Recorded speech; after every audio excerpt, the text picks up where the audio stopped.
নামাজে অবস্থা দাঁড়া গেলাম, প্রভু গো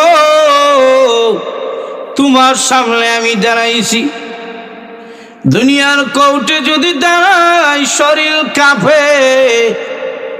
আল্লাহ তোমার সামনে আমি দাঁড়াইছি, প্রভু গো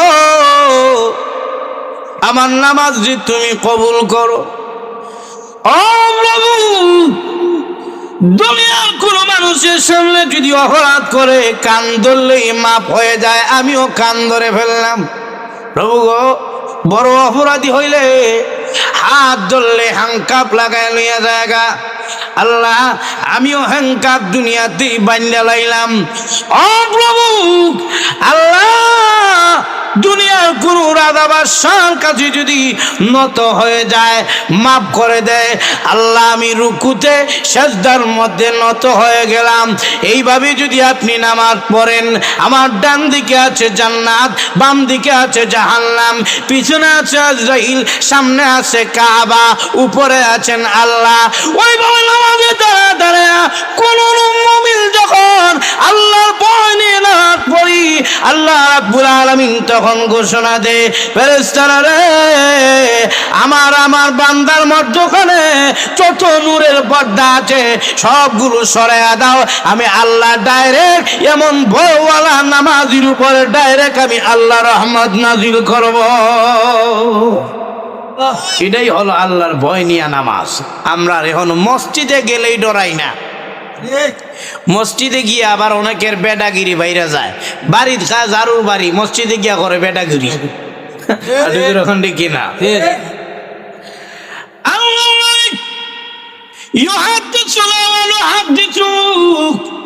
আম্মা দানা বলেন নবীজি আমাদের সাথে কথা বলতেছেন, আমরাও নবীর কথা শুনতেছি, নবীজিও আমাদের কথা শুনতেছেন। হঠাৎ মসজিদের মিনার থেকে আওয়াজ আসলো আজানের। আল্লাহ নবী আজানের শব্দ শুনে নবীজির চেহারা মুবারক লাল হয়ে গেছে। এখন আল্লাহ নবী রাহমাতুল লিল আলামিন বোঝা যায় আর কাউকে চিনেন না। আম্মা দানা বলেন আল্লাহ নবী গো আপনি কি আমাকে চিনেন? আল্লাহ নবী বলেন তুমি কে? আম্মা দানা আয়েশা বলেন আনা আয়েশা, আমি আয়েশা। আল্লাহ নবী বলেন মান আয়েশা? আয়েশা আবার কে? এমনি আম্মা দানা আয়েশা বলেন বিনতু আবি বকর, আবি বকরের কন্যা আয়েশা। আম্মা আয়েশাকে আল্লাহ নবী বলেন না আয়েশা চিনি না, আবু বকর সিদ্দিকও চিনি না। আম্মা দানা আয়েশা বুঝতে পারলেন মসজিদের মিনার থেকে আযান এসেছে, এই জন্য নবীজির ভিতরে আল্লাহর ভয় বেড়ে গেছে, এই জন্য আমাকেও চিনেন না। আবু বকর সিদ্দিক আমার বাবাকেও চিনেন না। মসজিদ থেকে যখন নামাজ পড়ে নবীজি আসতেছেন, আম্মা দানা আয়েশা বলেন আল্লাহর নবী গো আপনি কি আমাকে চিনেন? রাসূল বলেন আয়েশা কি বলো, তোমাকে আবার চিনবো না? জামাই বউরে চিনে না, এটা আবার আশ্চর্য প্রশ্ন। চিনবো না কেন? তুমি তো আয়েশা। হুজুর আপনি কি আমার বাবা কি চিনেন? আহা কি বলো, তোমার বাবারে যদি না চিনি কাকে চিনবো? তোমার বাবা তো আবু বকর সিদ্দিক। না আসতে কোন সুবহানাল্লাহ না খেতা তুমি কে কইবেন সুবহানাল্লাহ। হুজুর মসজিদে যাওয়ার সময় আপনি আমাকে চিনলেন না, আমার আব্বারেও চিনলেন না, এখন দিয়ে আমাকে চিনেন, আমার বাবাও কি চিনেন কেন গো? আল্লাহ নবী আল্লাহ নবী মসজিদে যাওয়ার অর্থ হলো আল্লাহর কোর্টে গিয়ে দাঁড়ানো। আমি যখন মসজিদের মিনার থেকে আল্লাহু আকবারের আওয়াজ শুনি, আমার আল্লাহু আকবারের আওয়াজ শোনার পরে, আমার আল্লাহর নাম শোনার পরে আমার ভিতরে আল্লাহর ভয়ে এমন ভাবে কম্পন শুরু হয়, আল্লাহর ভয়ের কারণে মসজিদে যাওয়ার সময় আমার আপন স্ত্রী এবং প্রধান সাহাবীকে চিনার যোগ্যতা আমি নবীজির থাকে না। ইলাহু ফালা মুদিল্লা লাহু ওয়া মান ইউদ্লিলহু ফালা হাদিয়া লাহু ওয়া নাশহাদু আন লা ইলাহা ইল্লাল্লাহ الله وحده لا شريك له ونشهد أن سيدنا وسندنا وحبيبنا ومولانا محمدا عبده ورسوله الذي أرسل إلى الناس كافة بشيرا ونذيرا وداعيا إلى الله بإذنه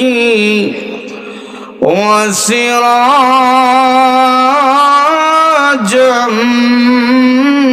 منيرا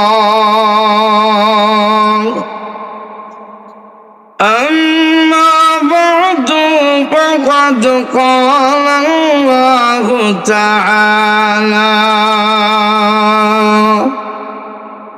في كلامه المجيد والفرقان الحميد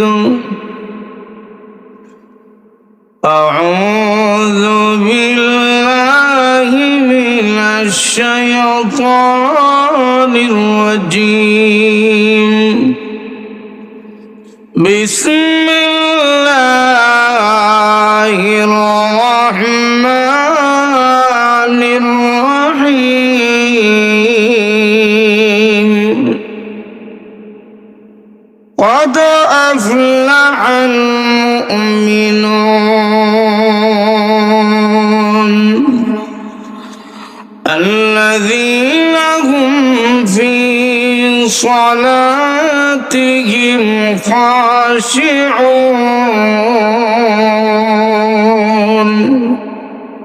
صدق الله العظيم صلى الله على سيدنا ومولانا محمد وعلى آله وأصحابه وسلم صلى الله على سيدنا ومولانا محمد وعلى آله وأصحابه وبارك وسلم الحمد لله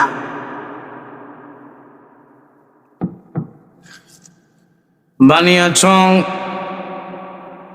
এনাদ খানি আদম খানি ও দেশমুখ পাড়া কর্তৃক আয়োজিত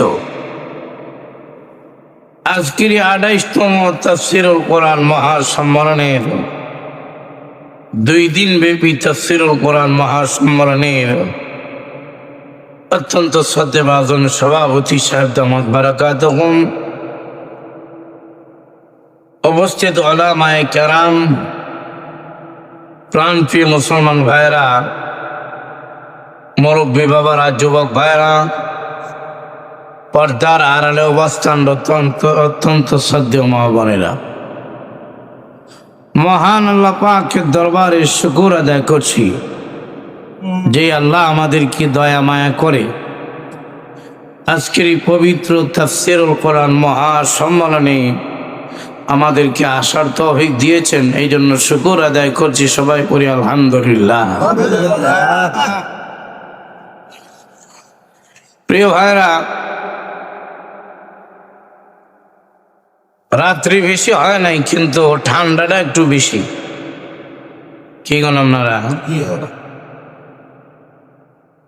এখন ঠান্ডা লাগে আপনারা ওয়াজ বাদ দিয়ে বাড়ি যাবেন গা, নাকি আমার সাথে থাকবেন?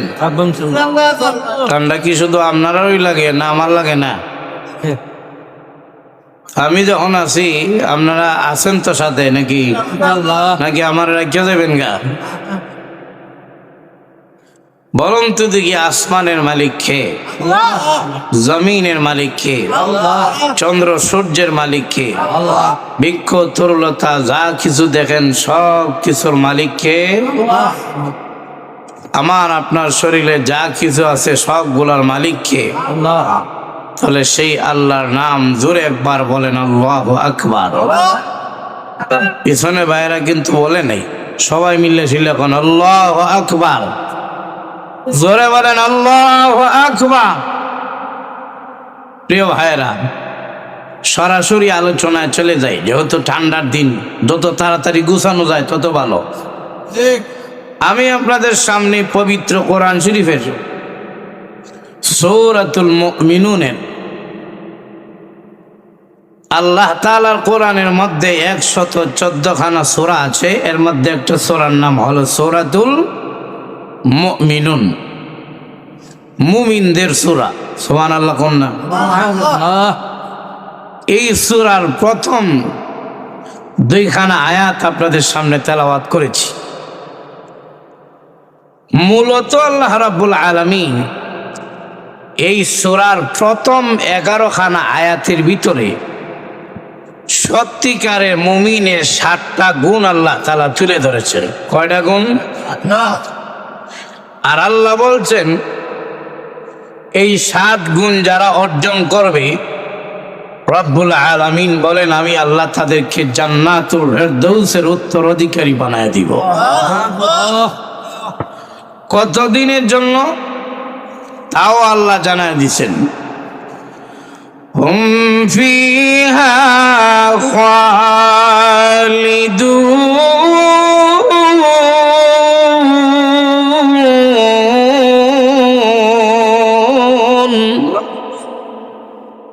আল্লাহ বলেন 1 দিন 2 দিনের জন্য জান্নাতুল ফেরদৌস জীবনা চিরজীবনের জন্য দিব। সুবহানাল্লাহ। জান্নাতুল ফেরদৌস আল্লাহ 8টা জান্নাত তৈরি করেছেন। এর মধ্যে শুধু জান্নাতটা হলো এই পৃথিবীর 10টা পৃথিবীর সমান বড়। আর ধরে কোন না, এর চাইতে শুধু নাই, কিন্তু এটাও 10টা পৃথিবীর সমান বড়। বড় জান্নাতের মধ্যে একটা জান্নাতের নাম হলো জান্নাতুল ফেরদৌস। এটা 2 দিক থেকে বড়। জোরে বলেন, কয় দিক থেকে বড়? 2 দিক থেকে বড়। একটা হলো সম্মানে বড়, আর একটা হলো আয়তনে বড়। আমি আপনাদের কাছে জানতে চাই, আয়তনের দিক থেকে ছাগলের চাইতে হাতি ছোট না বড়? বড় না? বডির দিক থেকে ছাগলের চাইতে হাতি অনেক বড়। যেরকম না, অনেক বড়। বডির দিক থেকে ছাগলের চাইতে হাতি অনেক বড়, কিন্তু সম্মানে ছাগল বড় না হাতি বড়? কোনটা কোন আপনারা? ছাগল বড়। কেন? ছাগল খাওয়া হালাল আর হাতি খাওয়া হারাম। যেটা খাওয়া হারাম এটার সম্মান কম। তাহলে বডিতে হলো হাতি বড় আর সম্মানে হলো ছাগল বড়। আল্লাহ পাক যেই জান্নাতুল ফেরদৌসের কথা বলছেন এটা 2 দিক থেকেই বড়। জোরে কোন না সুবহানাল্লাহ। সম্মানেও বড়, বডিতেও বড়। সম্মানে কিভাবে বড় জান্নাতুল ফেরদৌস? বুঝলে, আল্লাহর ডাইরেক্ট, মহান আল্লাহর ডাইরেক্ট আরশের নিচে যেই জান্নাত, সেই জান্নাতের নাম হলো জান্নাতুল ফেরদৌস। সুবহানাল্লাহ কইতেন না, কারণ বুঝছেন না।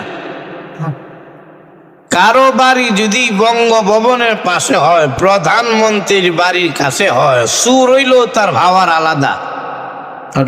না এরে যতই মারে কই বুঝা শূন্য মারিস, কারণ প্রধানমন্ত্রীর বাড়ির কাছে কিন্তু আমার বাড়িটা। প্রধানমন্ত্রীর বাড়ির কাছে যদি বাড়ি হইলে মর্যাদা বাড়ে, আল্লাহর আরশের নিচে যেই বাড়ি জান্নাতুল ফেরদৌস, সেই বাড়ির কি মর্যাদা নাই? আপনাদের ওখানে আছে কিনা? নাই। এই গেল সম্মানে বড়, আয়তনে কিভাবে বড়। হাকিমুল উম্মত মুজাদ্দিদি মিল্লত শাহ আশরাফ আলী থানভী রাহমাতুল্লাহ আলাইহি ওনার কিতাবের মধ্যে লিখছেন, যারা নাকি জান্নাতের মধ্যে 10টা পৃথিবীর সমান জান্নাত পাইল, জান্নাতুল ফেরদৌসের তুলনায় যেই ব্যক্তি 10 পৃথিবীর সমান জান্নাত পাইল, এই ব্যক্তি হইল মিসকিন। ইয়া আল্লাহ, ঘুমে গেছেন নাকি আপনারা? জান্নাতুল ফেরদৌসের তুলনায় 10টা পৃথিবীর সমান জান্নাত যে পাইল, সে হইল কি মিসকিন। মাঝে বুঝেননি আপনারা, মানে ফকির। এখন কোন তো দেখি 10টা পৃথিবীর সমান জান্নাত পাইয়া আবার ফকির হয়? তাহলে বুঝতে হবে জান্নাতুল ফেরদৌসটা কত বড়। সুবহানাল্লাহ, দূরে কোন না। জিবরাইল আলাইহিস সালাম নবীজির দরবারে বসা। জিবরাইল বলেন, ইয়া রাসূলুল্লাহ, ইয়া হাবিবাল্লাহ, গো আল্লাহর নবী, আমি জিবরাইল গিয়েছিলাম জান্নাতুল ফেরদৌসটা একটু দেখতে, ভ্রমণ করতে গেছিলাম। গিয়ে একটা মাঠ পাইলাম, যেই মাঠের নাম হলো মসজিদ, ময়দানে মসজিদ। ও আল্লাহর নবী, ওই মাঠের এক কিনার থেকে নিয়ে আরেক কিনারে যাওয়ার জন্য আমি জিবরাইল আমার 1টা 2টা পাখা না, 600 নূরের পাখা ছেড়ে দিয়েছি। জিবরাইলের শক্তির প্রশংসা করেছেন কে? আল্লাহ। জোরে জোরে কোন না, কে প্রশংসা করছেন? ইন্নাহু লারাসূলুন কারীম ذي قوة عند ذي العرش مكين।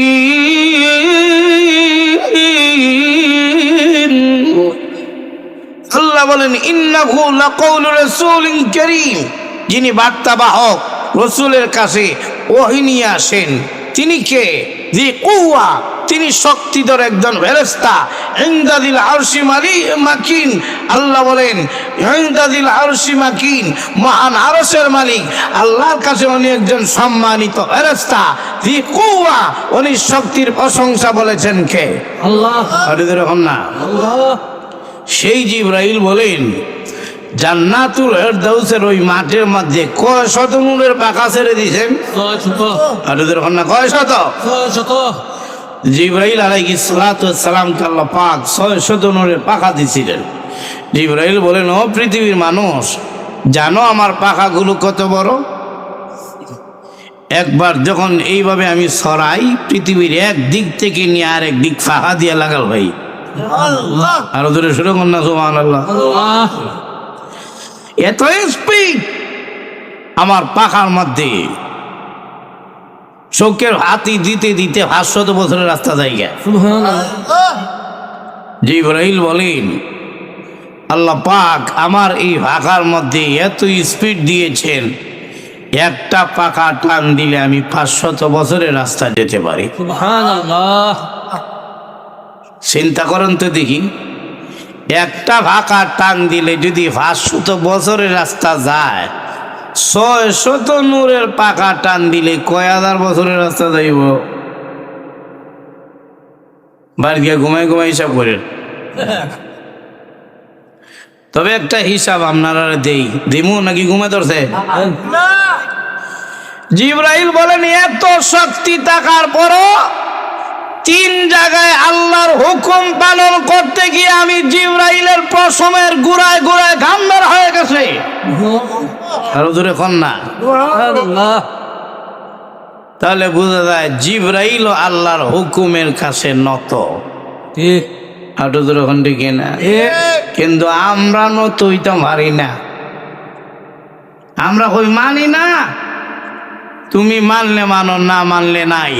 আসমান আল্লাহর, জমিন আল্লাহর, পৃথিবীর আনাচে কানাচে আল্লাহর বিধান প্রতিষ্ঠিত হবে, এতে কোনো সন্দেহ নাই। আপনাদের ওখান থেকে না, বিরুদ্ধবাদীরা শান্তি হয়ে যাও, না হয়তো আল্লাহর গজব যখন আসবে পালানোর জায়গা কেউই ভাইবা না। জিবরাইল বলেন আমিও নত, 3 জায়গায় আল্লাহর হুকুম পালন করতে গিয়া ফসমের গুড়ায় গুড়ায় গাম বেরোয় গেছে। এর মধ্যে এক জায়গা হলো হযরত ইব্রাহিম আলাইহিস সালাম তার ছেলে ইসমাইলকে নিয়ে গেছেন মিনার ময়দানে কুরবানি দেওয়ার জন্য। কার হুকুমে? না, কার হুকুমে? আল্লাহর হুকুমে। জমিনের মধ্যে শুয়াইয়া ছুরি হাতের মধ্যে নিয়ে ফেলছেন আর বলে ফেলেছেন আল্লাহু আকবার। যখন কি কইছেন? কোরবানির গরু হইয়া আল্লাহু আকবার কইয়া যখন ছুরি উপরে তুলেন, এই ছুরি গলা যাইতে কত সময় লাগে? আর যখন সময় লাগে নাকি মাঝখানে গিয়ে বিড়ি সিগারেট খাইয়েন নাকি? জিবরাইল বলেন ইব্রাহিম আলাইহিস সালাম আল্লাহু আকবার বলছেন, তখন আমি জিবরাইল সিদরাতুল মুনতাহার মধ্যে বসা আছি। না সুবহানাল্লাহ কইতেন না? সিদরাতুল মুনতাহা তো মনে হবিগঞ্জ শহর নাকি? তা পৃথিবীর শেষ সীমানা সিদরাতুল মুনতাহা। আর দেখুন না, সিদরাতুল মুনতাহা। জিবরাইল বলেন আল্লাহ রাব্বুল আলামিন তখন আমাকে হুকুম দিয়েছেন, জিবরাইল রে যা তাড়াতাড়ি ইউসুফ আলাইহিস সালাম হযরত ইসমাইল আলাইহিস সালাতু ওয়াস সালামকে তার বাবা ইব্রাহিম আলাইহিস সালাম জমিনের মধ্যে শোয়া উপরে ছুরি তুলে ফেলেছেন, আল্লাহু আকবার বলে ফেলেছেন। জিবরাইল তাড়াতাড়ি যাও, জান্নাত থেকে দুম্বা এবং লোহার টুকরা নিয়ে হাজির হয়ে যাও। ইব্রাহিম নবী ইসমাইলের গলার মধ্যে যতই কুচাকুচি করে আমার ইসমাইলের গলা যেন কাটতে না পারে। সুবহানাল্লাহ। জিবরাইল বলেন কই সিদরাতুল মুনতাহা আর কই মিনার ময়দান? ইয়া আল্লাহ, আপনারা কি শীতে ধরে লেছেন নাকি? তা ধরে শুনে এখন না সুবহানাল্লাহ। ছুরি তো উপরে তুলে ফেলেছেন, আল্লাহু আকবার বলে ফেলেছেন। এখন এই ছুরি গলায় যাইতে কত সময় লাগবে? আর আমি কোন সময় যাই? ষোলো পৃথিবীর মানুষ আল্লাহ আমাকে যা শক্তি দিয়েছেন সব শক্তি দিয়ে আমি টান দিলাম, 600 নূরের পাকা দিয়ে টান দিলাম। এত দূরে টান দিয়েছি পশমে ঘোরায় ঘোরায় গাম বের হয়ে গেছে। আমি মিনার ময়দানে গিয়ে তাকায় দেখি ইব্রাহিম নবীর ছুরি এখনো ইসমাইলের গলায় আসে না। তাহলে চিন্তা করেন জিবরাইলের শক্তি কত। এগুলো কয় জায়গা? কয় জায়গা গেছে? 3 জায়গার মধ্যে 1 জায়গা। 2 নম্বর জায়গা হলো হযরত ইউসুফ আলাইহিস সালামকে তার ভাইয়েরা মিলে কুয়ার মধ্যে ছেড়ে দিয়েছে। নাউযুবিল্লাহ। এটা আপনারা কি বুঝতেছি না? আপনারা যদি আওয়াজ টাওয়াজ দেন না, ঠান্ডার সময় গরম হওয়া যায় না। নাউযুবিল্লাহ। কেমন কাম করতেছে, নবীরে নিয়ে কুয়ার মধ্যে নিয়ে ফালাইয়া দেয়। নাউযুবিল্লাহ। আল্লাহর একজন আমার বন্ধু ইউসুফকে তার ভাইরা মিলে কুয়াতে ছেড়ে দিয়েছে। জিবরাইল যাও তাড়াতাড়ি, আমার ইউসুফ কুয়ার নিচে পৌঁছার আগে আগে তুমি গিয়া কুয়ার নিচে হাজির হয়ে যাও। জিবরাইল বলে পৃথিবীর মানুষ তখন আমি সিদরাতুল মুনতাহার মধ্যে বসা আছি। কোথায় সিদরাতুল মুনতাহা আর কোথায় কুয়া? চোখের পাতি দিতে দিতে হযরত ইউসুফ আলাইহিস সালাম কুয়ার নিচে চলে যাবেন। আল্লাহর হুকুম পালন করার জন্য আমার 8 দুইটা পাখা না, ছোট নূরের পাখা দিয়ে কুয়ার দিকে টান দিলাম। এত জোরে টান দিয়েছি বর্ষমের গোড়ায় গোড়ায় গাম বের হয়ে গেছি। কুয়ার নিচে গিয়ে তাকায় দেখি এখনো ইউসুফ আলাইহিস সালাম নিচে আসেন নাই। আসার আগে আগে হযরত ইউসুফ নবীর নিচে আমার নূরের পাখা বিছায় দিয়েছে। চিন্তা করেন কত শক্তি। এইগুলো কয় জায়গা জোরে ছিল কন না, কয় জায়গা গেছে? 3 নম্বর জায়গা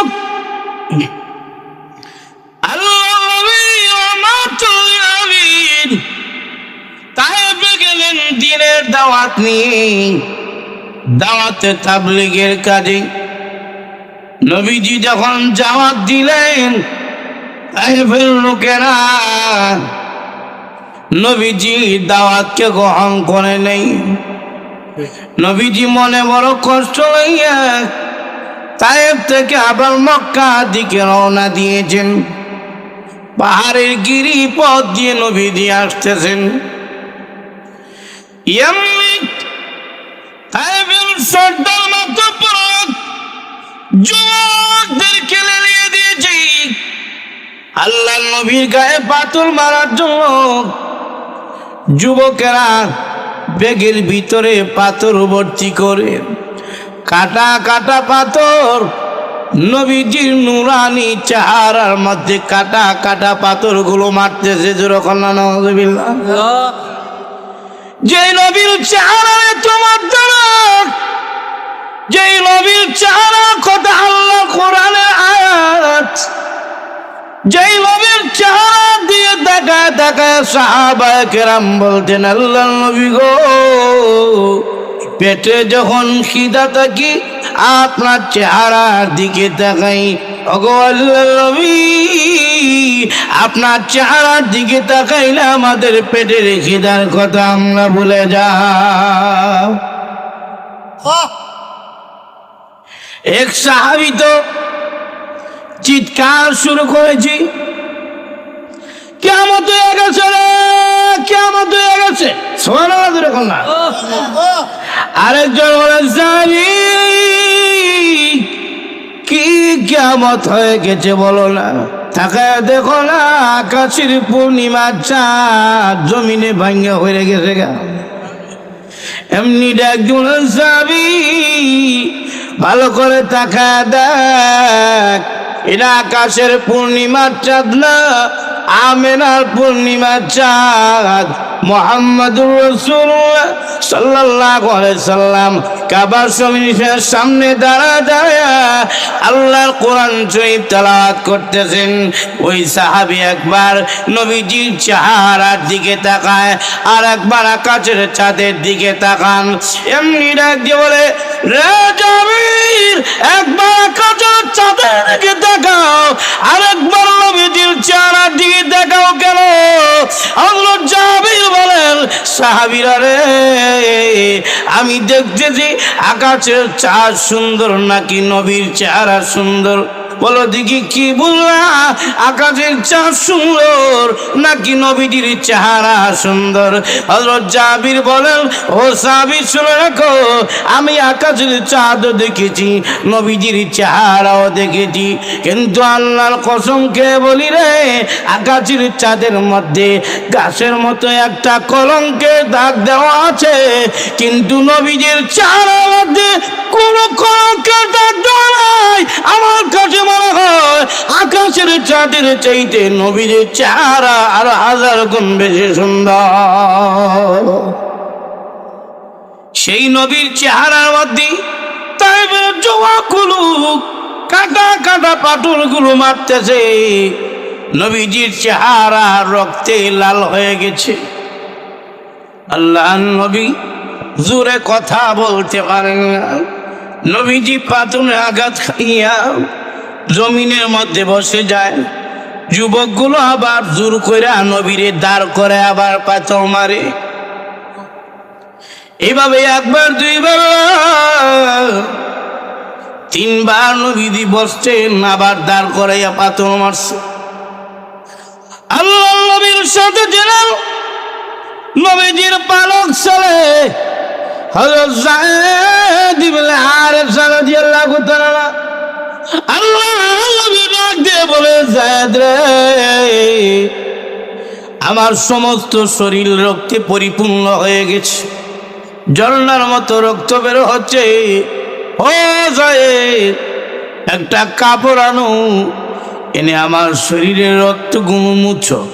হযরত যায়েদ বললেন, আমি তাকায় দেখি নবীজি জোরে কথা বলতে পারতেছেন না, রক্তে একেবারে তালুর সাথে জিহ্বা লেগে গেছে।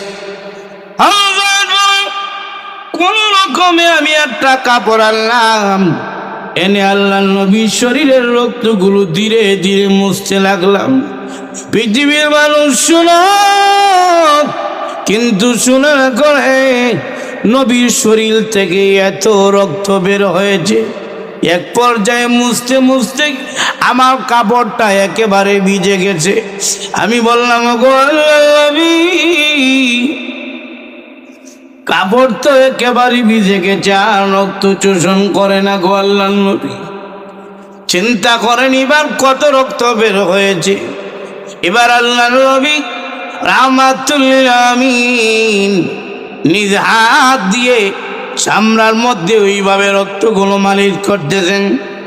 হযরত বলেন, ইয়া রাসূলুল্লাহ, ইয়া হাবিবাল্লাহ, আল্লাহর নবী গো, যেই রক্ত শরীর থেকে বের হয়ে যায়, মালিশ করলে তো ওই রক্ত ভিতরে প্রবেশ করে না, তাহলে আপনি কেন মালিশ করেন? আল্লাহর নবী তখন ডেকে ডেকে বলেন, যায়েদ রে, আমিও জানি রে, যেই রক্ত শরীর থেকে বের যায়, মালিশ করলে ভিতরে প্রবেশ করে না, কিন্তু কেন মালিশ করি জানো রে যায়েদ? ওই তায়েববাসীরা যদিও আমাকে চিনতে পারে নাই, আমার রক্তকে চিনতে পারে নাই, কিন্তু করে আমার রক্ত যদি আল্লাহর জমিনের মধ্যে পড়ে যায়, আল্লাহর জমিন কিন্তু আমার রক্তকে চিনতে ভুল করবে না। আমার রক্ত যদি জমিনের মধ্যে পড়ে যায়, নবীর রক্তের লোড ওজন বহন করার যোগ্যতা জমিনের নাই। এই জন্য আমি নবীজি মালিশ করতেছি যেন রক্ত জমিনে না পড়ে, পড়লেই তো তায়েববাসীরা ধ্বংস হয়ে যাবে। জোরে সুরে কন্যা সুবহানাল্লাহ। এমন নবী আর দুনিয়াতে আর কাউরে ভাইবেন? এমন নবী আছে যারা মারে তাদেরকে বাঁচানোর জন্য চেষ্টা করতেছেন, রাসূল মালিশ করতেছেন রক্ত যেন জমিনে না পড়ে, কারণ ভূমিকম্প শুরু হয়ে যাবে। এরপরও রাসূলের একটা রক্তের পিণ্ড জমিনের দিকে বেয়ে বেয়ে আসতেছে, রাসূল তার পাচ্ছেন না, দেখতেছেন না, এই চামড়ার জুতার কাছাকাছি আইয়া লটকাই আছে। এটা কোন সময় হইরা জায়গা বলা যায় না, কোন সময় পড়বো এটা কোন হিসাবও করা যায় না। জিবরাইল বলেন, ও পৃথিবীর মানুষ শোনো, পৃথিবীর কেউ না দেখলো এই রক্তের ভিন্ড যে জমিনের দিকে আইতেছে, দেখতেছেন কে? আল্লাহ। দেখতেছেন কে? আল্লাহ। আল্লাহ আমার আঘাত হচ্ছে, হামলা হচ্ছে, আমি আল্লাহ কোনো কিছু বলি না, কারণ আমি আল্লাহ দেখ সবই দেখি, কিন্তু আযাব দেই না। জানি কেন? আমি আল্লাহ আমার বন্ধুর সাথে ওয়াদা করে ফেলেছি। ওয়াদাটা হইল, মা খান আল্লাহু লিউআযিবাহুম ওয়া আনতা ফীহিম। নবী গো, আপনি যেখানে আছেন, আমি আল্লাহ আপনার অনুমতি ছাড়া আপনার উম্মতদেরকে আমি আল্লাহ একসাথে ধ্বংস করে দিব না, কারণ আমার নবী হলেন রাহমাতুল লিল আলামিন। রাহমাতুল লিল আলামিন আর গজব এক জায়গায় জমা হয় না। কিন্তু ওই যে আমার নবীর রক্ত জমিনের দিকে আসতেছি, আমার নবীর রক্ত যদি আল্লাহর জমিনের মধ্যে পড়ে যায়, আমি আল্লাহ আমার সহ্য হবে না। আমার নবীর রক্ত জমিনে পড়লে আমি আল্লাহ সহ্য হবে না। এই জন্য যাও জিবরাইল, তাড়াতাড়ি আমার বন্ধুর রক্ত মুবারক জমিনে পড়ার আগে আগে আমার বন্ধুর পায়ের নিচে তোমার নূরের বাঁকা বিছায়া দাও। জিবরাইল বলেন রক্তের ফুটা ঝুলতেছে আর আমি সিদরাতুল মুনতাহার মধ্যে বসা আছি। কোথায় সিদরাতুল মুনতাহা আর কোথায় রক্তের পিণ্ড, কোথায় তায়েফের ময়দান? এখন কিভাবে আসবো আল্লাহর হুকুম পালন করার জন্য? আমার একটা দুইটা পাখা না, 600 নূরের পাখা দিয়ে টান দিলাম। এত দূরে টান দিয়েছি কসমের গোড়ায় গোড়ায় গাম্বের হয়ে গেছে। আমি তায়েফের ময়দানে তাকায় দেখি রক্তের ফুটা এখনো চলতেছে। পড়ার আগে আগে নবীজির পায়ের নিচে আমার নূরের পাখা বিছিয়ে দিয়েছে। এখন না সুবহানাল্লাহ। তাহলে জিবরাইলের শক্তি কম না বেশি? না অনেক বেশি। মনে আছে নি জান্নাতুল ফেরদৌস? জি। সেই জিবরাইল বলেন ইয়া রাসূল ইয়া হাবিবাক, ওগো আমি জিবরাইল জান্নাতুল ফেরদৌসের ভিতরে গেলাম ভ্রমণ করার জন্য। সেখানে মাঠ পাইলাম, যেই মাঠের নাম ময়দানে মাজিদ। আল্লাহ নবী গো, ওই মাটির এক কিনার থেকে নিয়ে আরেক কিনারে যাওয়ার জন্য আমি আমার 600 নূরের পাখা দিয়ে টান দিলাম। একদিন 2 দিন নয়, 1 সপ্তাহ 2 সপ্তাহ নয়, ওগো নবীজি 1 বছর আর 2 বছর নয়, 70 বছর পর্যন্ত আমার পাখা নামাইতে লাগলাম, তুলতে লাগলাম। কিন্তু 70 বছরের ভিতরে ওই জান্নাতুল ফেরদৌসের মাটির কোন কুল কিনারা আমি পাই না। সেই জান্নাতুল ফেরদৌসের মাঠটা যদি এত বড় হয়, জান্নাতুল ফেরদৌস তো মাঠ থেকে আরো ছোট, অনেক বড়। না অনেক বড়। সেই জান্নাতুল ফেরদৌসের তুলনায় 10টা পৃথিবীর সমান জান্নাত যে হইলো, এ মিসকিন হইতো না তো কি হইতো? এখন দেখি না। সেই জান্নাতুল ফেরদৌসে যাওয়ার ইচ্ছা সবার আছে তো? তখন মাগ নাই দেবেন গা না আমল লাগবে? আমল লাগবে। আমল লাগবে 7টা। তখন না কয়টা লাগবে? 7 গুণ বলার আগে, 7টা আমল বলার আগে সূরার শুরুতেই আল্লাহ তাআলা বলতেছেন قد أفلح المؤمنون।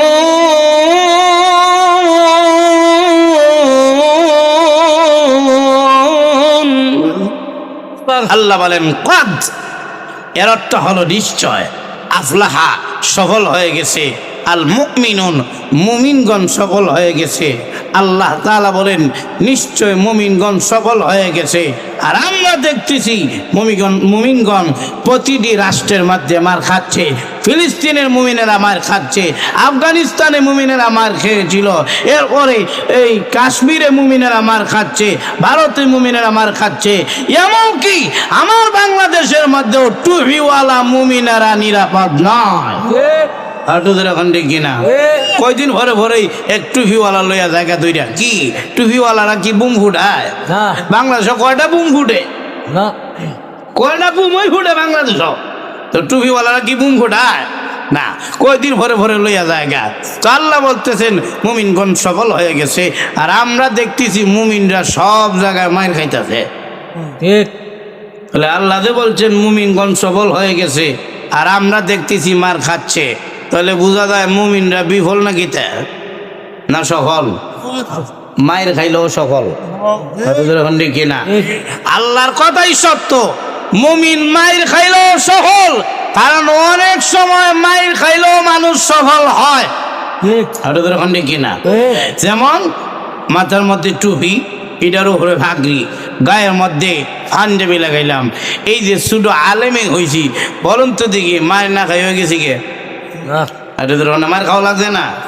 কত মায়ের খাইলাম, বাপে মারলো, চাষায় মারলো, বোনেরা মারলো, ভাইয়েরা মারলো, এলাকাবাসী মারলো, উস্তাদে তো মারবই। ইয়া আল্লাহ, জোরে কন না, উস্তাদে তো মারবেই। মনে রাখবেন, উস্তাদের বেত্রাঘাত ছাত্রের জন্য 1 নম্বর রহমত। ভূমিকা শুনে গেতাম না? উস্তাদের বেত্রাঘাত ছাত্রের জন্য 1 নম্বর রহমত। বলে এটা কিভাবে? বলে আপনার হুলা বাড়ির থাকতে গাছ উঠছে মুইতে দেয় মানুষের উপরে, যারে মন চায় তা গালি দিয়ে দেয়। ওই শয়তানদারে নিয়ে মাদ্রাসায় ভর্তি করছে। হাঁটু ধরে এখন দেখি না, কয় হুজুর এটারে মানুষ করেন, কারো হুল মুইতে দেয়। হুজুর বলে আচ্ছা ঠিক আছে রাখতে যান। 3 মাস পরে গেছে, সন্তান রে দেখতো, কয় মাস পরে দিয়েছে? মাস হুজুরের কাছে বইয়ে রয়েছে একটা ফুলা। কি রে, এটা কি আমারটা? কারণ চেহারা সুন্দর হয়ে গেছে কে, চিনতে পারে না। ইয়া আল্লাহ সুবহানাল্লাহ কইতেন না। আবার দিক কি পরে ইয়াসিন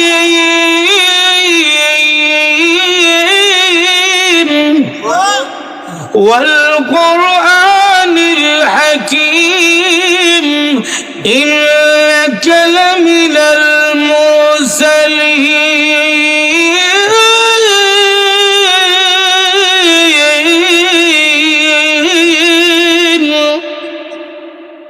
হুজুর এটা খেলা বলে, এটাই তো আপনারটা।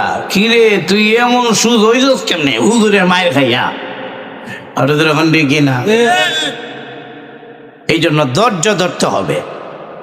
আর ওদের এখন ডেকে না, ধৈর্য নাই, ছাত্ররও ধৈর্য নাই, গার্জিয়ানেরও ধৈর্য নাই। অনেক সন্তান আজকে আফসোস করে, আহারে যদি ভিডা খাইয়া টিকে থাকতাম। আর ওদের এখন না। আর এখন এমন সমস্যা হয়েছে, ছাত্র থেকে গার্জিয়ান আরো বড় বেয়াদব। আর ওদের এখন ডেকে না, এ ভিডা খাইয়া বাড়তে গিয়ে মাদ্রাসা দিকে ইয়া কান্দাছে, আব্বা থেকে গিরিয়ে কান্দস কে লাগিয়া উড়ে মারছে। হে বেটা গিয়া মাদ্রাসা গরম করে লাইছে, আমার ফুলারে মারত করে, আমি কি বেতন দেই না? তুমি কিতা বেতন দেও? 100 টাকা আর 200 টাকা তোমার বেতন? আরে হে বেটা কি মাগ নাইলে দেখাই গুলা। এই জন্য মনে রাখবেন, ছাত্র বেয়াদব হলে এটারে মানুষ করা যায়, কিন্তু গার্জিয়ান বেয়াদব হলে ওই ফ্যামিলির একটা বাচ্চা কাচ্চাও মানুষ হবে না। আর তোদের এখন দেখি না, কার সাথে গিয়ে তুমি কথা বলো? আরে মোলামা তোমার মতো এই টিভি সিনেমা দেখিয়া আর এমনে যেমনে মন চায় চলাফেরা কইরা বড় হয় নাই। তোমার মতো বিড়ি সিগারেট খাইয়া তারা চলাফেরা করে না। তারা আগেও যেমন 5 ওয়াক্ত নামাজ পড়েছে, এখনো মসজিদের ইমামতিতে আসে। আর তোদের এখন দেখি না, কথা বলতে হুশ কইরা কথা বলো। আলেমদের সাথে বেয়াদবি করলে আল্লাহ ছাড় দেয় না। আর তোদের এখন দেখি না, কারণ আলেমরা হলেন নবীর ওয়ারেস। আর তোদের এখন দেখি না, না ভাই এমন করবেন না। পৃথিবীর কোনো ইতিহাস এমন নাই যে হুজুররা মাইরা বাচ্চারা একেবারে মাইরে গেছে, মরে গেছে গা, এরকম কোন ইতিহাস আছে? কোন পত্রিকার মধ্যে পাইছেন? মনে প্রথম আলোর মধ্যে পাইছেন? পৃথিবীর কোনো ইতিহাস নাই। উস্তাদের মায়ের খাইয়া বাচ্চা মরে গেছে, পৃথিবীর কোনো ইতিহাস নাই। বরং ধৈর্য ধরেন। মায়ের খাইয়া যদি আপনার ছেলে একজন আলেম হয়, মায়ের খাইলেও ভালো। এখন দেখি না, মায়ের খাইয়া যদি আপনার ছেলে কোরআনের হাফেজ হয়, মায়ের খাইলেও ভালো। মায়ের খাইয়া যদি আপনার ছেলে শাইখুল হাদিস হয়, মায়ের খাইলেও ভালো। মায়ের খাইয়া যদি আপনার ছেলে মুফতি হয়, মায়ের খাইলেও ভালো। মায়ের খাইয়া যদি আপনার ছেলে ওই বড় বড় মসজিদের ইমাম এবং খতিব হয়, তার পিছনে হাজার হাজার মানুষ নামাজ পড়ে, মায়ের খাইলেও ভালো। মায়ের খাইয়া যদি আপনার ছেলে আপনি মারা যাওয়ার পরে জানাজার নামাজ পড়ানোর মতো যোগ্যতা হাজির করতে পারে, এমন ছেলে মায়ের খাইলেও সফল। হাজিদের এখন দেখি না, তাহলে মায়ের খাইলেও সফল হয় কি হয় না? হয়। কত মায়ের খাইলাম বলুন তো দেখি, এখন কি আমি বিফলে গেছি কি নাকি কিছু হইলেও সফল হয়েছি? তাহলে বোঝা যায় মায়ের খাইলেও সফল। আর এদের না হয় কি হয় না? আল্লাহ বলেন মুমিন মায়ের খাইলেও সফল। যেমন আফগানিস্তানের তালেবানেরা, তারা জীবন দিয়েছে, ঘরবাড়ি হারিয়েছে, স্ত্রী সন্তান হারিয়েছে, কিন্তু এখন তারা সফল। কারণ মুমিন মায়ের খাইলেও তাদেরকে সাহায্য করেন কে? জোরে সোরে বলেন, সাহায্য করেন কে? ওয়াকাযালিকা নুজিল মুমিনিন।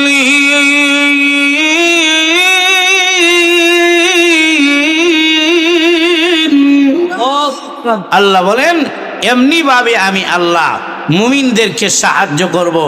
এমনি ভাবে বললেই প্রশ্ন আসে, কেমনি ভাবে? যখন দেখি না আল্লাহ ও মুমিনের দোয়া, এমনি কিভাবে আমি আল্লাহ তোমাদেরকে সাহায্য করব। এর অর্থ হলো মুমিনেরা রে, ইউনুস আলাইহিস সালাতু ওয়াস সালাম মাছের পেটের ভিতরে চলে গিয়েছিলেন। প্রথম মাছের পেটের ভিতরে গেলেন এবং এই মাছটাকে আরেকটা মাছ খেয়ে ফেললো। এমনি আল্লাহ তাআলা নোটিশ জারি করে দিলেন, মাছ রে ইউনুস নবীকে আমি আল্লাহ খাবারের জন্য তোমার কাছে পাঠাই নাই, বরং আমি আল্লাহ তুমি মাছকে আমার ইউনুস নবীর জন্য রেস্ট হাউস বানায়া দিলাম। চিন্তা করে দেখেন, এক তো পানির নিচে গেছে, দুইটা মাছের পেটের ভিতরে। বিজ্ঞানীর যুগেও 40 দিন পরে মাছের পেটের ভিতর থেকে পানির নিচ থেকে কোনো মানুষ জীবিত আসবে, বিজ্ঞানীর যুগে ওইটা মানা যায় না। আপনাদের এখন ঠিক না? ইউনুস আলাইহিস সালাম মাছের পেটের ভিতরে গেলেন, যাওয়ার পরে তিনি তাকায় দেখেন গুনগুন গুনগুন সরে একটি আওয়াজ শোনা যায়। সুবহানাল্লাহ। পানির নিচে মাছের পেটের ভিতরে আবার কি আওয়াজ? সুবহানাল্লাহ, জোরে শুরু কর না। কইবেন নি আওয়াজটা আমার লোকে কইবেন নি, নাকি মশা মাছি ঢুকে দেবে দিকে মুখ বন্ধ করে রাখবেন? সবাই বলেন আল্লাহ, সবাই বলেন মুখ খুললা বড় কইরা আল্লাহ আল্লাহ আল্লাহ আল্লাহ আল্লাহ আল্লাহ আল্লাহ আল্লাহ আল্লাহ। খারাপ লাগছে না শান্তি লাগে? শান্তি। আলা বিযিকরিল্লাহি তাতমাইন্নুল কুলুব।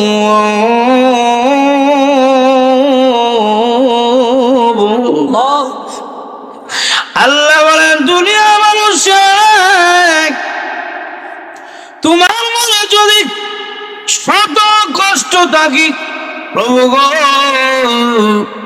দুনিয়ার কোন জায়গায় আমি শান্তি পাই না। গড়ে গেল বউ ঝাড়ু দিয়া বাইরে, প্রভু এই জন্য আমি চলে আসলাম মসজিদে। আয়া যদি আপনি 10টা মিনিট আল্লাহর নামে জিকির করতে পারেন, ভিতরে যত কষ্ট আছে আল্লাহর নামের জিকির করার মাধ্যমে সব কষ্ট দেখবেন হালকা হয়ে যায়। কারণ আল্লাহর নামের জিকিরের মাধ্যমে অন্তরে শান্তি মিলে। ঘোষণা কার? আলা বিযিকরিল্লাহ তাতমাইন্নুল কুলুব। তো হযরত ইউনূস আলাইহিস সালাম মাছের পেটের ভিতরে গিয়ে গুনগুন গুনগুন সুরে আওয়াজ শুনতেছেন, কিন্তু পরিষ্কার ভাষায় বুঝতেছেন না যে কি শোনা যায়। জিবরাইল আইলেন। সুবহানাল্লাহ কোন না? নবী যেখানে জিবরাইল আল্লাহ ইউনূস আলাইহিস সালাতু ওয়াস সালাম জিবরাইল অথল পানির নিচে দুইটা মাছের পেটের ভিতরে গুনগুন সুরে কিসের আওয়াজ শোনা যায়, পরিষ্কার ভাষায় বোঝা যায় না। জিবরাইল এমনি ডেকে ডেকে বলেন, ওগো আল্লাহর পয়গম্বর, পানির নিচে যতগুলো কাঙ্কর আছে, যতগুলো পাথর আছে, সবগুলো আল্লাহর নামে জিকির করে গো। ওই জিকিরের আওয়াজ মহান আল্লাহ আপনার কান পর্যন্ত পৌঁছায়া দিয়েছে। তখন ইউনূস আলাইহিস সালাম সাহায্য চাইছেন কার কাছে? আল্লাহ। আল্লাহ বলেন, ও দুনিয়া মানুষ, ওই ইউনূস নবী মাছের পেটের ভিতরে আমি আল্লাহর কাছে সাহায্য চেয়েছেন, তাই আমি আল্লাহ পানির নিচ থেকে দুইটা মাছের পেটের ভিতর থেকে 40 দিন পরে আমি আল্লাহ যেইভাবে ইউনূস নবীকে সুস্থভাবে আমি আল্লাহ যেমনি ভাবে এনেছি। আল্লাহ বলেন, মুমিনেরা রে, তোমরাও যদি বিপদে পড়া আমি আল্লাহর কাছে সাহায্য চাও, এমনি ভাবে আমি আল্লাহ তোমাদেরকেও বড় বড় বিপদ থেকে আমি আল্লাহ সাহায্য দিব। মুমিনের সাহায্যকারী কে? আল্লাহ। কারো যখন মুমিনের সাহায্যকারী কে? আল্লাহ। ওয়াকালা حقا علينا نصر المؤمنين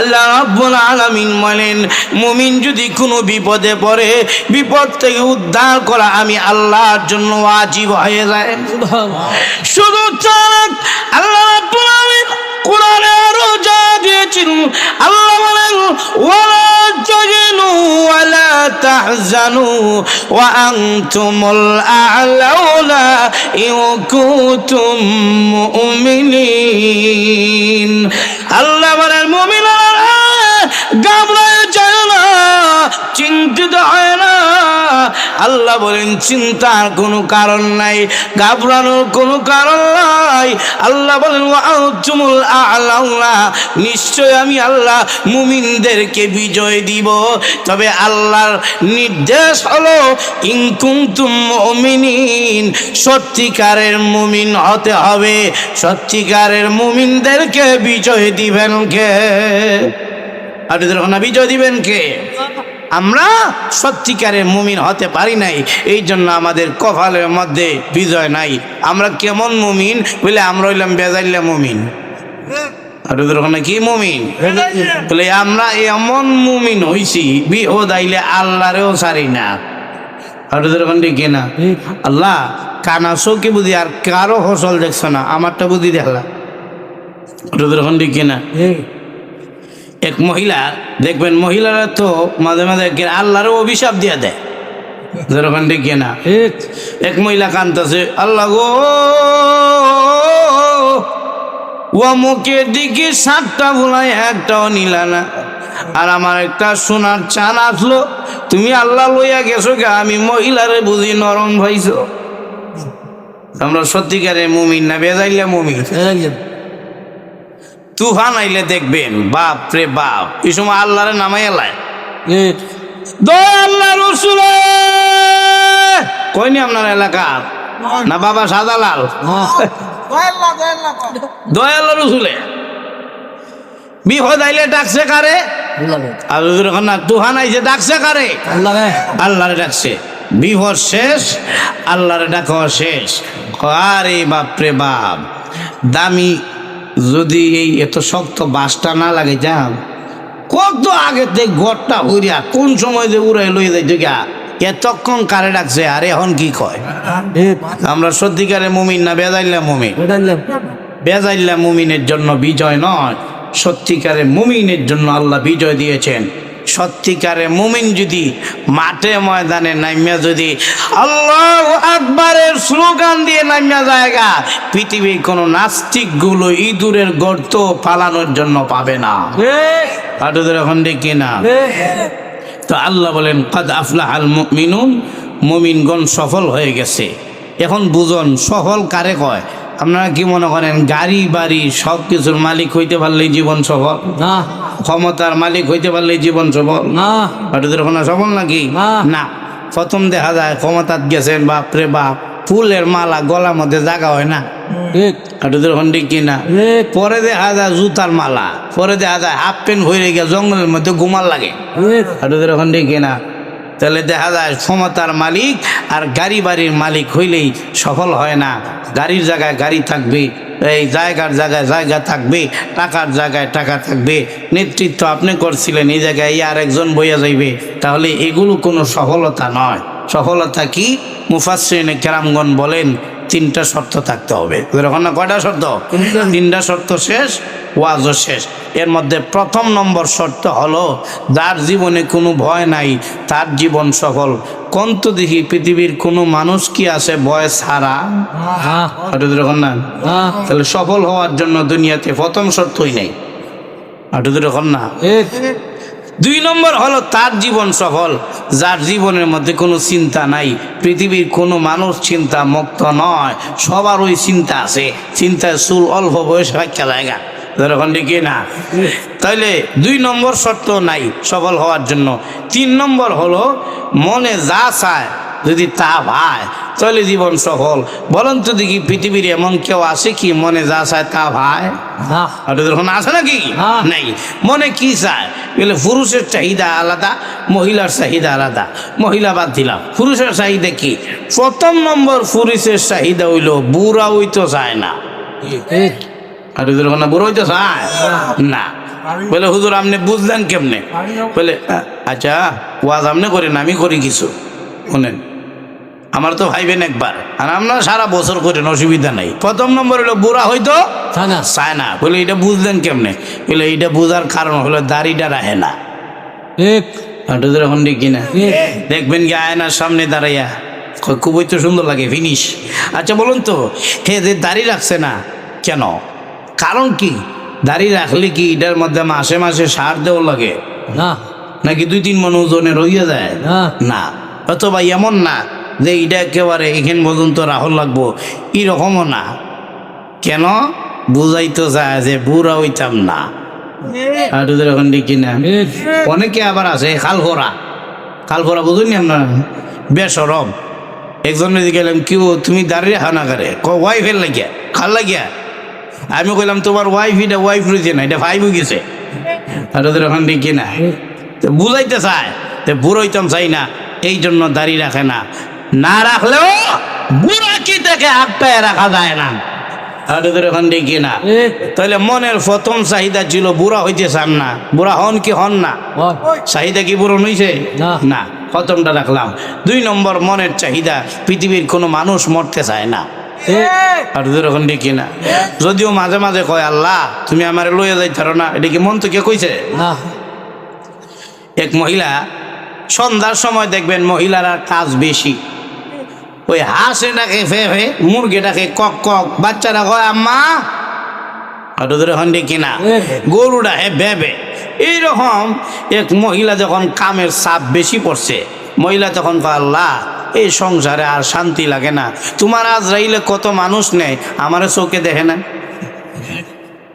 কোন তো দিকে মন তো কে কইছে? না এখন মহিলা রাত্রে গিয়ে ঘুমাইছে, গরু রাখছে গোয়ালের মধ্যে বান্ধিয়া। এখন গরু গিয়া বুসির ডেকের মধ্যে মাথা ঢুকাইছে, তাকায় দেখে বুসি নাই। এখন ডেকটা লই লাইছে কল্লার মাঝে। এখন বিশাল বড় ডেক যখন মাথার মধ্যে উঠে গেছে গা, এখন মাথা আর পিছন সব কি সমান সমান সমান হয়ে গেছে গা। এখন রাত 3টার সময় মহিলা তাকায় দেখে গডর গডর গডর আওয়াজ হয়, ডরাই গেছে গা। কি রে? এমনি তাকায় দেখে বেড়া বাঙ্গা আগা মাথা সমান, এটা কি রে? তখন মহিলা কয় ও সন্ধ্যার সময় যে দোয়া করছিলাম আজরাইলের কথা মনে আইয়া করছে। তখন মহিলা আসলে তো মন তো কে কইছে না, মহিলা তখন ডাক দেওয়া আজরাইল এই রাত 3টার সময় তুমি আমার ঘরে আইসে করে, ফাঁসের ঘরে আমার জামাই আছে ফেরা চাইছে রুগী, তার কাছে তুমি যাও। তাহলে আসলে মানুষ মন থেকে কোনোদিন মরার কথা কয় না। এদিকে যদি আজরাইলে একটা মাইকিং করে, ও এলাকাবাসী যারা মাহফিলের বাহিরে থাকবা সবাইকে আমি আজরাইল কবরস্থানে টেনে লই যাই মুগা, আপনারা কি মনে করেছেন এই মানুষগুলো হইতো? না ইয়া আল্লাহ, ভ্যান্ডেল টেন্ডেল ভাঙ্গা ভাললে বক্তার কান দুইটা লইতো গা। কেন? বাহিরে থাকলে যদি আজরাইল লইয়া যায় গা, যখন দেখি না আপনারা কি উঠতেন? বাইরে গেলেই তো আজরাইলে ধরবো, উঠতেন না। পেশাবে যদি ধরে না নিচে সাইডে দিবেন যখন দেখি না। কেন? পৃথিবীর কোনো মানুষ মরতে চায় না। বলেন তো দেখি, মনের চাহিদা মরতে চাই না, মারা যাওয়া যায় কি না? আর যখন মারা যাওয়া লাগে না, মারা যাওয়া লাগে। তাহলে মনের প্রথম চাহিদাও পূরণ হইল না, 2 নম্বর চাহিদাও পূরণ হইল না। 3 নম্বর পুরুষের একটা চাহিদা হইল গিয়া বেশি বেশি বিয়া করতে চায়, পারলে মাসে মাসে বিয়া করতো। আর এখন দেখি না, বলে হুজুর এটা বুঝলেন কেমনে? মুরব্বী যদি ডাক দেয়, নাতি যদি ডাক দিয়ে কয় দাদা দাদি তো গেছে গা, তো আপনার একটা বিয়া করে এতেই দেখবেন দাদা তো রাগ করে তার বাড়ি দেওয়ার কথা। দাদা তখন ডাক দিয়ে কয় নাতি রে আমার কি এখন সময় আছে? তাহলে বোঝা যায় বুড়ার সময় থাকলে ঠিকই আর একটা বিয়া করতো। আর ওদের এখন দেখি না, তাহলে মনের এই আশাও পূরণ হইল না। তাহলে মনের 3টা আশা ছিল, প্রথম নম্বর বুড়া হতে চাই না, বুড়া হয়ে যাই। 2 নম্বর মরতে চাই না, মারা যাই। 3 নম্বর বুড়া হইতে চাই না, বুড়া হয়ে যায় গা। তাহলে কোনো আশা কি দুনিয়াতে পূরণ হয়? না বুঝে থাকলে তো এরকম না, কোনো আশা পূরণ হয় না, সব আশা পূরণ হবে জান্নাতে। এখন দিয়ে বোঝা যায় আপনারা মর হয়ে গেছেন কেন, কি তাই হলো তোরে সেরকম না, সব আশা পূরণ হবে কোথায়? জান্নাতে। তোর এখন না, কোথায় পূরণ হবে? জান্নাতে পূরণ হবে। আল্লাহ জানায় দিয়েছেন, মা তাশতাহি আনফুসুকুম ওয়া লাকুম ফিহা মা তাদউন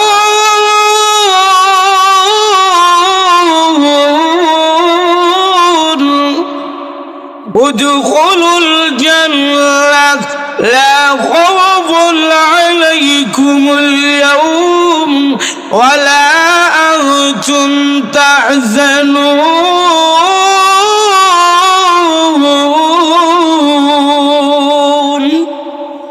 আল্লাহ রাব্বুল আলামিন বলেন, দুনিয়ার মানুষেরা রে, তোমাদের মনে যত চাহিদা আছে, মা তাশতাহি আনফুসুকুম, আমি আল্লাহ তোমাদের মনের যত চাহিদা আছে সব আমি আল্লাহ জান্নাতের ভিতরে পূরণ করব। জান্নাতের ভিতরে খুব ভয় নাই, জান্নাতের ভিতরে কোনো চিন্তাও নাই। মনের তিনটা চাহিদা ছিল। প্রথম চাহিদা হইল বুড়া হতে চাই না, কিন্তু দুনিয়াতে বুড়া হয়ে যায়। আল্লাহ নবী রাহমাতুল লিল আলামিন বলেন, উম্মতেরা রে, জান্নাতের ভিতরে বুড়া বুড়িকে নেওয়া হবেই না। এখন না আল্লাহ নবী রাহমাতুল লিল আলামিনের আদরের স্ত্রী উম্মাহাতুল মুমিনিন আম্মা আয়েশার কাছে এক মহিলা জিজ্ঞাসা করলো, ওগো আম্মা জান, নবীজিকে জিজ্ঞাসা করেন আমি বুড়ি জান্নাতে যাইমুনি? আল্লাহ নবী জানায়া দিলেন, ও আয়েশা, বুড়িরা জানায়া দাও জান্নাতের ভিতরে বুড়া বুড়ি নেওয়া হবে না। এখন তো যারা বুড়া আছেন সব আমার প্রতি বেজার। এটা আমার কথা না, নবীর কথা। আসলে রসুল আনন্দ করতেন, সুবহানাল্লাহ জোরে বল না। মাঝে মাঝে রসুল আনন্দ করতেন। আরে ভাই, বাপ যদি একেবারে গাড়তে রইয়া বাড়িতে বইয়ে থাকে লাডি একটা লইয়া, সন্তানও গাড়তে রইব, কিছুদিন পরে মানুষে কইব এক গাড়তের করে আর গাড়তে রইছে। আর এখন দেখি না, শাসনের জায়গায় শাসন করবেন, আনন্দের জায়গায় আনন্দ করবেন, এটাই হলো নবীর সুন্নাত। আর এখন দেখি না, রসুল আনন্দ করতেন। সুবহানাল্লাহ জোরে এখন না। রসুল খেজুর খাচ্ছেন, হযরত আলীও খেজুর খাইতেছেন, অন্যদিকে হযরত আবু বকর সিদ্দিকও খেজুর খাচ্ছেন। দুজনই তো রসুলের কি শ্বশুর কন্যা, দুজনের রসুলের কি শ্বশুর। তো তিনজন খেজুর খাইয়া, তিনজন খেজুর খাচ্ছেন, আর রসুল খেজুর খাইয়া বিষগুলো নিয়ে হযরত আলীর সামনে জমা করে রাখে, তোমার সামনে রাখলাম আমি খাইয়া। সুবহানাল্লাহ জোরে কইতেন না।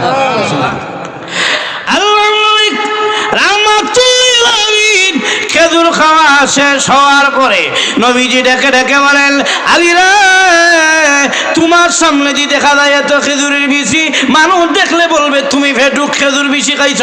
হযরত আলী হেসে দিয়ে বলেন, ওগো নবীজি, আমার সামনে যদি খেজুরের এত বিচি থাকলে মানুষ বলে আমি ফেটুক খেজুর বেশি খাইছি, আপনার সামনে যে কোনো খেজুরের বিচি নাই, মানুষ দেখলে বলবে আপনি বিচি সহ খাইয়া লাইছেন। এইভাবে আল্লাহ নবী রাহমাতুল লিল আলামিন আনন্দ করতেন। আল্লাহ নবী রাহমাতুল লিল আলামিন উম্মতের সাথে আনন্দ করতেন। বুড়ি তখন অসুস্থ হয়ে গেছে, বিছানা থেকে উঠতে পারে না, কারণ নবীজি বলেছেন বুড়া বুড়ির জন্য জান্নাত নাই, আর জান্নাত পাবো না, এই জন্য অসুস্থ হয়ে গেছে। আম্মা আয়েশা বলেন, ইয়া রাসূলুল্লাহ, ইয়া হাবিবাল্লাহ, ওগো নবীজি, বুড়ি তো অসুস্থ হয়ে গেছে। বলে কেন অসুস্থ হয়ে গেছি? আপনি যে বলেছেন বুড়া বুড়ির জন্য জান্নাত নাই, এই জন্য অসুস্থ হয়ে গেছে। আল্লাহ নবী তখন জানায়া দিলেন, আয়েশা, তুমিও আমার কথা বুঝো নাই, বুড়িও আমার কথা বুঝে নাই। আমি বলেছি বুড়া বুড়ির জন্য জান্নাত নাই, এর অর্থ হলো বুড়া বুড়ি জান্নাতে নেওয়া হবে না এমনটা না। জান্নাতে যখন নেওয়া হবে 80 বছরের বুড়াকে 33 বছরের যুবক বানানো হবে, আর 70 বছরের বুড়িরে জান্নাতে নেওয়ার সময় 16 বছরের যুবতী বানাই আল্লাহ জান্নাতের ভিতরে ঢুকাবে।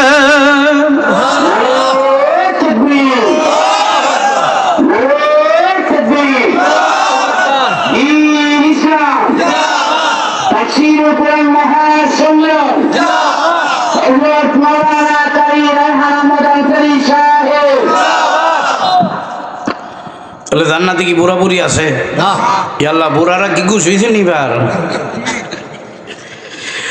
2 নম্বর আশা দিল, মরতে চাই না, যখন দেখি না আল্লাহ নবী রাহমাতুল্লিল আলামিন বলেন, কে ওই জান্নাতের ভিতরে যখন নাকি মানুষেরা জান্নাতের ভিতরে যাবে, আল্লাহ রাব্বুল আলামিন জান্নাতের গেটের মধ্যে একজন নবী দিয়া অথবা ফেরেশতা দিয়া দুম্বার আকার মরণকে জবাই করবেন, আর ঘোষণা দেওয়া হবে, জান্নাতীরা রে আরামের ঘুম ঘুমাইতে দেখো, মরণ জবাই করা হয়ে গেছে, আর জিন্দেগিতে মরণ কোনোদিন জান্নাতের ভিতরে প্রবেশ করবে না।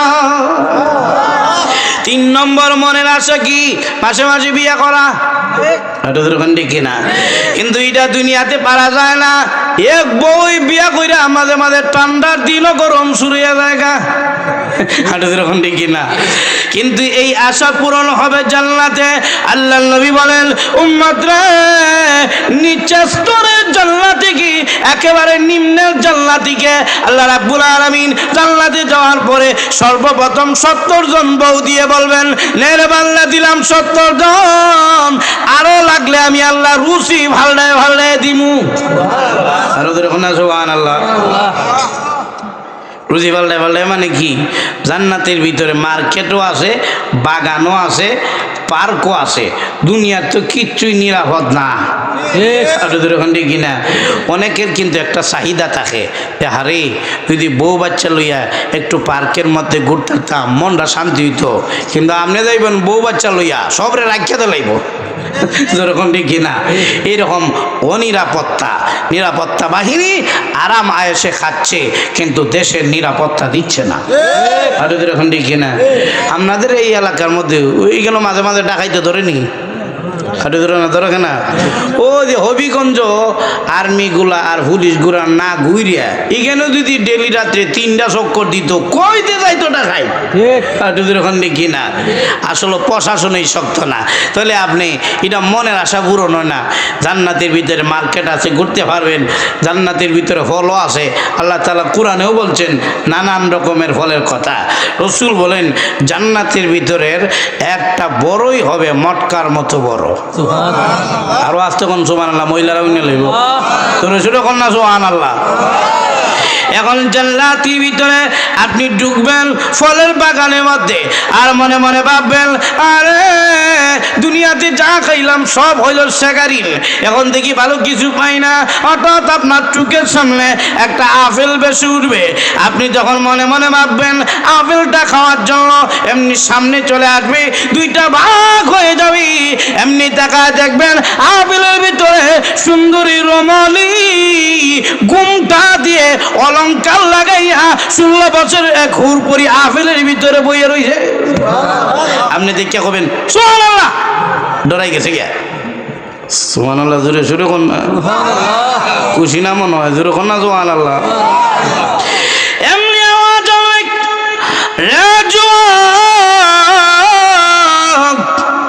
দুনিয়াতে বেগানা নারীর দিকে তাকাও নাই, আমি আল্লাহরে ডরাইয়া আল্লাহর দরবারে কি জবাব দিতে হবে, এই জন্য বেগানা নারীর দিকে তাকাও নাই।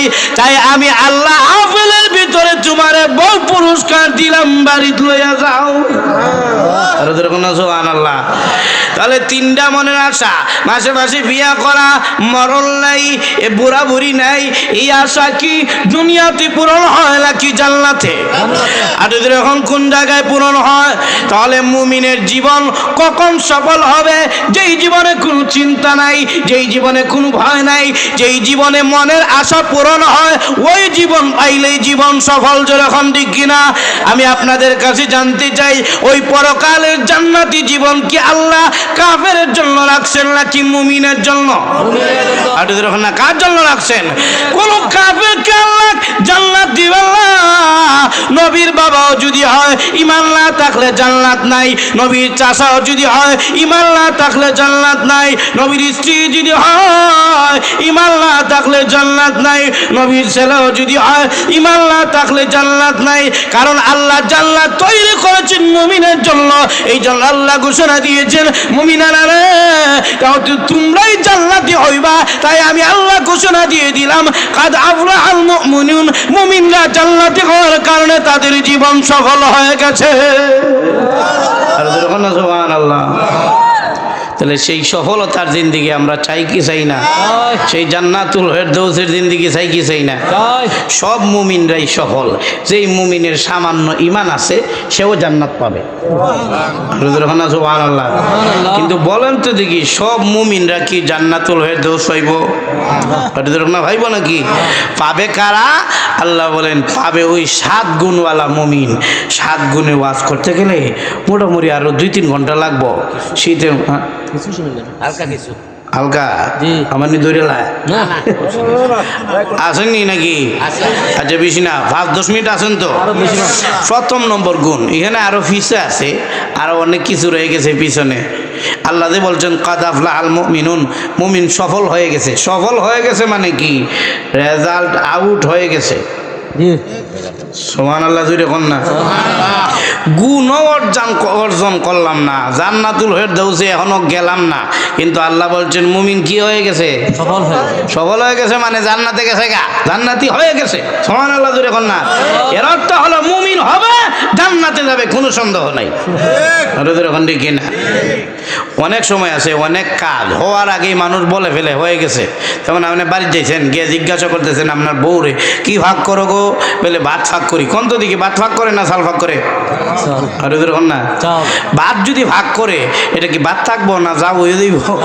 যা হয়ে যাইব গিয়া বুঝাইতে চায় যে মাঝখানে যদি কোনো বিপদ না হয় ভাত হওয়া নিশ্চিত। হারুদের হন্ডি কিনা। 2 নম্বর হলো, ও বানিয়াসং বাজার থেকে আইছেন, বানিয়াসং বাজার থেকে আপনি আইছেন বাড়িতে, সারাদিন কাজকর্ম করে আইছেন, আয়া তাকায় দেখেন ভাত রান্না শেষ, আপনার স্ত্রী তরকারি বসাইছে, তখন আপনার কাছে বাচ্চাটা দিছে, কইতেছে আমি গিয়ে টিউবওয়েল থেকে পানি লই আই আর আপনি বাচ্চাটা রাখেন। আপনি বাচ্চাটা কুলের মধ্যে লইছেন, ঠান্ডা শরীরের মধ্যে লইছে, এমনি বাচ্চাটা হ্যাঁ হ্যাঁ কইয়া কান্না শুরু করছে, আর আপনি তারে থামাইতেছেন, কান্দিস না কান্দিস না কান্দিস না, তোর আম্মা আইতাছে, আইতাছে না বিডি যাইতাছে, আইতাছে না যাইতাছে ছেলে। মাঝখানে যদি কোনো বিপদ না আসে তোমার মা আসা নিশ্চিত। কি না? মেঘ বাদলির দিনে অনেকে ফিস লাগাই এলায়, যদি কোনো মুরব্বী ফিস লাগায় আর 2-3 জন ফোলা বানতে দেয়, আরে বাপরে বাপ, সারাটাই এলাকা তো সরাইবই। আপনি মাত্র ফিস লাগাইছেন এখনো পড়ছেন না, এমনি উইটা কয় তপাতি ভরে গেছে রে,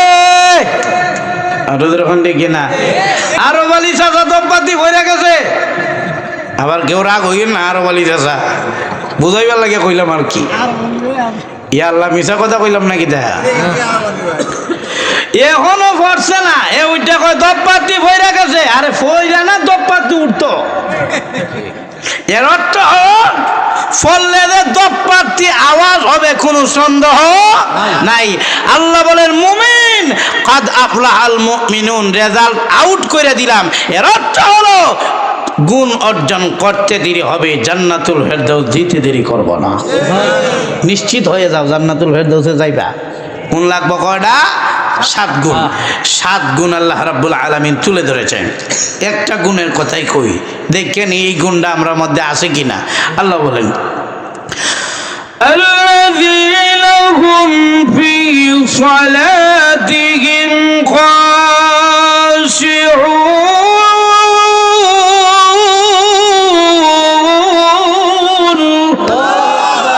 প্রথম নম্বর হলো আল্লাযীনা হুম ফী সালাতিহিম খাশিউন। খাশিউনের কয়েকটা ব্যাখ্যা, এর মধ্যে একটা ব্যাখ্যা হলো খাইফুন, যে ব্যক্তি আল্লাহর ভয় নিয়ে নামাজ পড়ে সেই হবে জান্নাতুল ফেরদৌসের উত্তরাধিকারী। সুবহানাল্লাহ। এখন যে নামাজ পড়েই না সে কি আল্লাহর ভয় নিয়ে নামাজ পড়তে পারবে? না। আমাদের দেশে তো বেনামাজির অভাব নাই, মসজিদের কাছে বাড়ি কিন্তু নামাজ পড়ে না। অনেক জাতের নামাজি আছে। এক হুজুর তো ওয়াজ কইরা পড়ছে বিপদ, মনে আছে না আপনারা? হুজুর ওয়াজ করছে, ওই বেনমাজিরা সবাই জাহান্নামে যাইবা। কই যাইব? জাহান্নামে। আর হুজুর ওখানে কই যাইব? জাহান্নামে। এমনি বেনমাজিরা লাডি সুটা লইয়া হুজুর আজকে সাই করে লইতাম, জাহান্নামে যখন যাইতাম হুজুর আপনারে লইয়া যাইয়াম সাথে করে। আমরা বিরুদ্ধে ওয়াজ করলেন কেন? হুজুর বলে, আমি বলছি সব বেনমাজিরা জাহান্নামে যাবে, তোমাদের মধ্যে কি এমন কেউ নাই যে তোমরা জুম্মার নামাজ পড়ো? হুজুর জুম্মাটা ঠিকই পড়ি। হুজুর বলে, তা তো তোমরা আর কইছি না, দাঁড়াই চোখের লেগে। একদল বইয়া গেছে, আর একদল দাঁড়ায়, হুজুর আমরা কিন্তু জুম্মাও পড়ি না। কেমন বেসরব যখন ঠিকই না। হুজুর বলে, তাহলে তোমরা কি ঈদের নামাজ পড়ো না? কয় কি কর হুজুর, ঈদের নামাজ ঠিকই পড়ি। হুজুর বলেন, তো তো তোমরা ঈদের নামাজি। আমি কইছি সব বেনমাজিরা জাহান্নামে যাইব, তোমরা আর কইছি নাকি? না। এই দল বয়ে গেছে, আর একদল দাঁড়া কয়, হুজুর আমরা কিন্তু ঈদের নামাজও পড়ি না। যাও। হুজুর পড়ছেন এখন বিপদ। তখন ডাক দেখ, আচ্ছা ঈদের নামাজ পড়ো না, জানাজার নামাজ পড়ো না? কি দাদার নামাজ জানাজার নামাজ পড়ছি, এরপরে দাদির জানাজার নামাজ পড়ছি, না না নানি আমার বাপের জানাজার নামাজ পড়ছি, আমি জানাজার নামাজি। হুজুর কয়, আমি বলছি সব বেনমাজিরা জাহান নামাজ হইব, তোমরা তো জানাজার নামাজি, তো তোমরা তো কইছি না, রাগ করছো কেন কি? এমনি সবাই বইয়া গেছে, আর মনে মনে সবাই কয় হুজুরটা বড় চালাক। আর হুজুর মনে মনে কয়, আল্লাহ এখানে একটাও নামাজি নাই, সব বেনামাজি, এই এলাকায় আর জীবনে ওয়াজ করতাম না। এখন দেখি না, এখন এই বেনামাজিদেরকে আপনি কেমনে বুঝাইবেন খুশু খুজুর সাথে নামাজ? হে নামাজই পড়ে না, এখন দেখি না। আর যারা পড়ে অনেকে আছে ভালো, আর অনেকে আছে ফাওয়াইলুল মুসাল্লি। এখন দেখি না, ফাওয়াইলুল মুসাল্লিন الذين هم عن صلاتهم ساهون।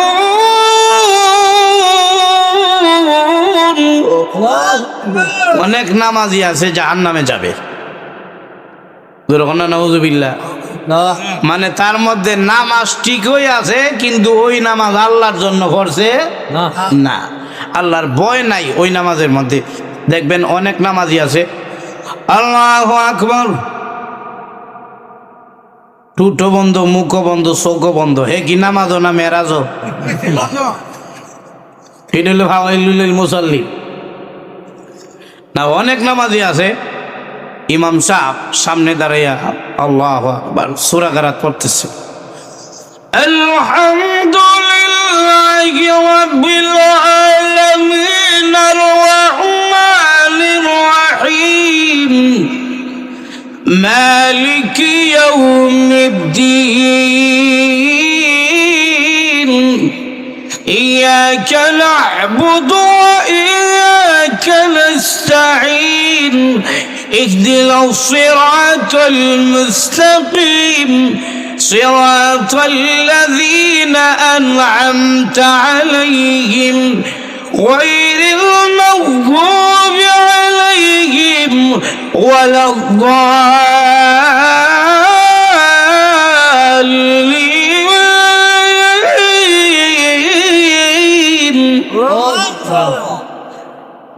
সূরা ফাতিহা শেষ, সূরা ফাতিহা শেষ, এইভাবে পড়তেছে। এখন এই সূরাও শেষ, সূরা ফাতিহা শেষ, সূরা মিলানুও শেষ। 2 নম্বর রাখাতে গেছে সূরা ফাতিহা। সূরা ফাতিহা শেষ, শেষ করে লইছে। এরপরে শুরু করছে সূরা তাকাসুর, আলহাকুমুত তাকাসুর হাত্তা যুরতুমুল মাকাবির কাল্লা সাওফা তা'লামুন সুম্মা কাল্লা। লাস্টের আয়াতটা কিটা? সুম্মা লাতুসআলুন্না ইয়াওমাইযিন আনিন নাঈম। এই সূরার যদি এই আয়াত শেষ, তাহলে হুজুরের যদি আলহাকু সূরা পড়ে, এর আগের সূরা তো নিচেও আল কারিয়া পড়ছে, নাই ওয়াল আদিয়া পড়ছে, না হয়তো ওয়াদুহা পড়ছে। এখন সব সূরা কেরাত মিলাইয়া নামাজ শেষ। হুজুর কয় আসসালামু আলাইকুম ওয়া রাহমাতুল্লাহ, আসসালামু আলাইকুম ওয়া রাহমাতুল্লাহ। হুজুরের পিছনে দাঁড়াইছে ফাওয়াইলুল লিল মুসাল্লিন। এই মাঝখানো হে গেছে শ্রীমঙ্গল গরমনা কই গেছে সুমঙ্গল গুইরা শুইরা গেছে গে। এরপরে ও সাদা পাথর দেখতো, জাফলং হ্যাঁ পরে গেছে গিয়া জাফলং, পরে গেছে গিয়া নীলাদ্রি। পরে হে মনে মনে কয় এর তো কাছে থেকে লাভ নাই, দূর হয়ে যায় গিয়া, গেছে গিয়া কক্সবাজার। হে কি বলুন তো দেখি, হে কি নামাজও নাকি স্বপ্নে আছে? হুজুর যখন কইছে আসসালামু আলাইকুম ওয়া রাহমাতুল্লাহ, কয় এই কই রে, এরকম নামাজি আছে কিনা? নাই। এটা নামাজ হইরেও জাহান্নামে, যেরকম ঠিক কিনা। আরো অনেক রাতের নামাজি আছে। আল্লাহু আকবার। 4 রাকাত 1.5 মিনিটে শেষ। আর যেরকম ঠিক কিনা। মাঝখানো যে সুবহান রাব্বিয়াল আলা, সুবহান রাব্বিয়াল আলা, সুবহান রাব্বিয়াল আলা, এরপরে উঠতে যে মাঝখানে আরো 2-3 বার তসবিহ পড়ন লাগে বইয়া। এই জ্ঞানের মধ্যে তার কোনো ট্রফিক নাই। মুরগে যেমনে খাবার খায় এমনি রুকু সেজদা দেয়, যেরকম ঠিক কিনা। টুকটুক টুকটুক করে রুকু সেজদা দিতেছে। এই নামাজ দিয়ে জান্নাতুল ফেরদাউস পাওয়া যাবে না। বলে কোন নামাজ লাগবে? বলে খাশিউন খাইফুন, আল্লাহর ভয় নিয়ে নামাজ লাগবে। আর যেরকম ঠিক কিনা। প্রভু নামাজে উঠতে দাঁড়া গেলাম। প্রভু গো তোমার সামনে আমি দাঁড়াইছি, দুনিয়ার কোর্টে যদি দাঁড়াই শরীর কাঁপে। আল্লাহ তোমার সামনে আমি দাঁড়াইছি, প্রভু গো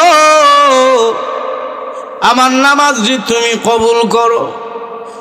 ও প্রভু, দুনিয়ার কোন মানুষের সামনে যদি অপরাধ করে কান ধরলেই মাপ হয়ে যায়, আমিও কান ধরে ফেললাম। প্রভু গো বড় অপরাধী হইলে হাত ধরলে হ্যাংকাপ লাগায় লইয়া জায়গা। আল্লাহ আমিও হ্যাংকাপ দুনিয়াতেই বান্ধা লাইলাম। ও প্রভু আল্লাহ, দুনিয়ার কোন রাজা বাদশার কাছে যদি নত হয়ে যায় মাফ করে দেয়। আল্লাহ আমি রুকুতে সিজদার মধ্যে নত হয়ে গেলাম। এইভাবে যদি আপনি নামাজ পড়েন, আমার ডান দিকে আছে জান্নাত, বাম দিকে আছে জাহান্নাম, পিছনে আছে আজরাইল, সামনে আছে কাবা, উপরে আছেন আল্লাহ। ওইভাবে নামাজে দাঁড়া দাঁড়া কোন মুমিন যখন আল্লাহর ভয় নিয়ে নামাজ পড়ি, আল্লাহ রাব্বুল আলামিন তখন ঘোষণা দে, ফেরেশতারা রে আমার বান্দার মধ্যখানে যত নূরের পর্দা আছে সবগুলো সরাইয়া দাও। আমি আল্লাহ ডাইরেক্ট এমন ভয়ওয়ালা নামাজের উপরে ডাইরেক্ট আমি আল্লাহ রহমত নাজিল করব। এটাই হলো আল্লাহর ভয় নিয়া নামাজ। আমরা এখন মসজিদে গেলেই ডরাই না। মসজিদে গিয়ে আবার অনেকের বেটাগিরি বাইরে যায়। বাড়ির খা জারুর বাড়ি, মসজিদে গিয়া করে বেটাগিরি। এখন ঠিক কিনা।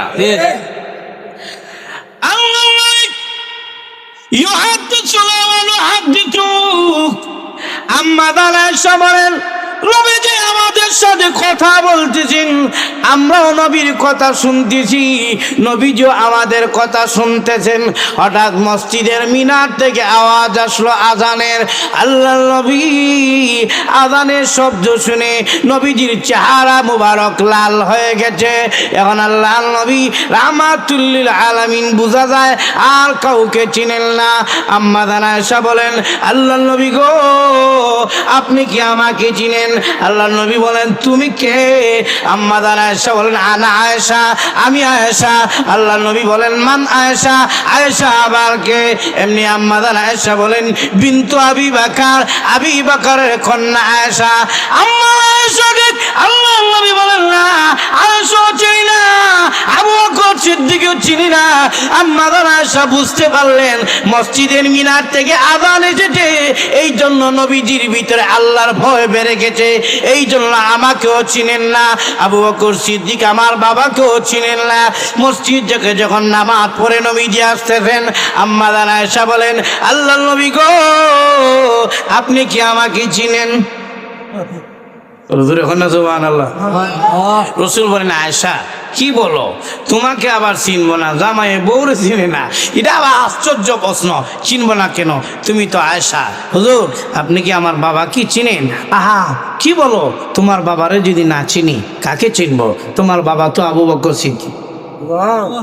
না আসতে কোন সুবহানাল্লাহ, না খেতা তুলে কে কইবেন সুবহানাল্লাহ। হুজুর, মসজিদে যাওয়ার সময় আপনি আমাকে চিনলেন না, আমার আব্বারেও চিনলেন না, এখন দিয়ে আমাকে চিনেন, আমার বাবাকে চিনেন কেন গো আল্লাহ নবী? আল্লাহ নবী ডাকছে, মসজিদে যাওয়ার অর্থ হলো আল্লাহর কোর্টে গিয়ে দাঁড়ানো। আমি যখন মসজিদের মিনার থেকে আল্লাহু আকবারের আওয়াজ শুনি, আমার আল্লাহু আকবারের আওয়াজ শোনার পরে, আমার আল্লাহর নাম শোনার পরে আমার ভিতরে আল্লাহর ভয়ে এমন ভাবে কম্পন শুরু হয়, আল্লাহর ভয়ের কারণে মসজিদে যাওয়ার সময় আমার আপন স্ত্রী এবং প্রধান সাহাবীকে চিনার যোগ্যতা আমি নবীজির থাকে না। এটাই হলো খুশু খুজুর সাথে নামাজ। জুড়ে এখন ঠিক কিনা? আর আমাদের নামাজের অবস্থা ভালো না। আমরা নামাজ পড়ি ঠিক আছে, কেউ দেখবেন নামাজের মধ্যে গরিব টাইম চায়, না হয়তো সুন্নাতের টাইম নাই, এটা নামাজের মধ্যে ছয়ে ছয়ে দেখে, না হয়তো দেখবেন একেবারে এক কাঠ দিয়া এক কাঠ নিচে নামাইয়া আরেক ফাউরের উপরে তুললা এক পায়ের মধ্যে বোট দিয়া নামাজ পড়ে। এই নামাজকে খুশু খুজুর নামাজ বলা যায় না। আল্লাহর ভয় নিয়ে নামাজ পড়বেন, নামাজের মধ্যে শান্তি পাবেন। আল্লাহর নবী আল্লাহর ভয় নিয়ে নামাজ পড়তেন, এই জন্য ঘন্টার পর ঘন্টা নামাজের মধ্যে দাঁড়ায় থাকতেন, নবীজির কষ্ট হতো না। এমনকি আল্লাহর নবী একদিন নামাজের মধ্যে হাত বাড়িয়ে দিয়েছেন, সাহাবায়ে কেরাম, ইয়া রাসূলুল্লাহ, ইয়া হাবিবাল্লাহ, ওগো আল্লাহর নবী, আপনি হাত বাড়িয়ে দিয়েছেন কেন? আল্লাহর নবী বলেন, সাহাবীরা, ইচ্ছা করে হাত বাড়াই নাই, আমি তাকায় দেখি আমার নামাজের সামনে জান্নাতি আঙ্গুর নিয়ে ফেরেশতারা ঘুরতেছেন, আঙ্গুর ধরার জন্য হাত বাড়াইলাম। একটা আঙ্গুরের ছড়া যদি আনতে পারতাম, কিয়ামত পর্যন্ত আমার উম্মতের আঙ্গুর খাইলো, একটা ছড়া থেকে একটা আঙ্গুর কমত না।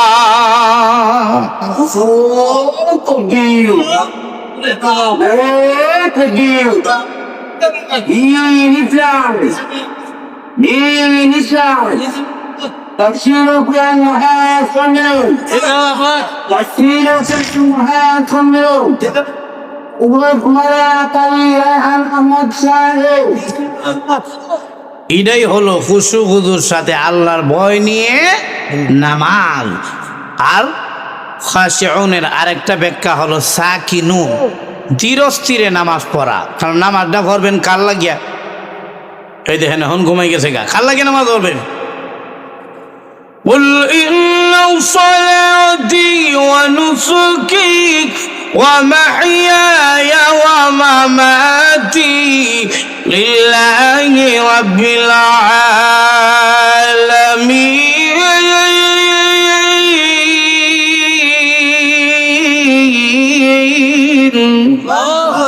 নামাজ রোজা যা কিছু আছে সবগুলো হবে কার জন্য? এখন আপনি আল্লাহর জন্য করবেন, যেমনি মন চায় এমনি পড়লে হবে না, ধীরে স্থিরে মনোযোগ লাগায় নামাজ পড়তে হবে। যার কাছে নামাজের মজা আছে তার কাছে জান্নাতের চাইতে বড় মজা আছে।